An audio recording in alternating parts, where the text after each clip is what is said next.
Lanonana roa sosona kosa no mankalaza ny fianakaviam-ben'ny mpisolo vava tamin'ity androany ity. Nisy tamin'izy ireo no nahazo ny mari-boninahim pirenena izay efa niasa 20 taona mahery amin'ny maha-mpisolo vava azy. Toy ihany koa ireo mpianatra nahazo mari-pakasitrana ka afaka manampy isa ireo mpisolo vava izay efa amperinasa. Nitombo isana indray ireo lafitry ny mpisolo vava. Misy 770 manada ireo navoaka androany tetsy Ambohijanahary. Lanonana izay natrehan'ireo manam-pahefana 330 ireo nahazo mari-boninahim pirenena Grande Croix izay 20 taona farafahakeliny no efa teo amin'ny sehatry ny asa amin'ny maha-mpisolo vava azy ireo. 470 kosa ny mpianatra nahazo mari-pakasitrahana na ihany koa titularisé ary nahazo ny certificat de fin de stage.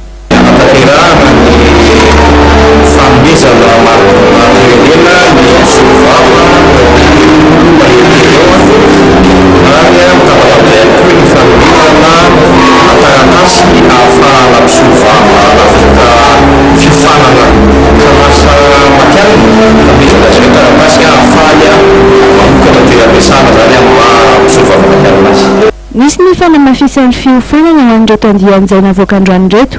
Lalina kokoa ny fahaizana norantovin'izy ireo.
Tanteraka soamantsara ny lanonana izay nampitombo isany ho lafitry ny mpisolo vava.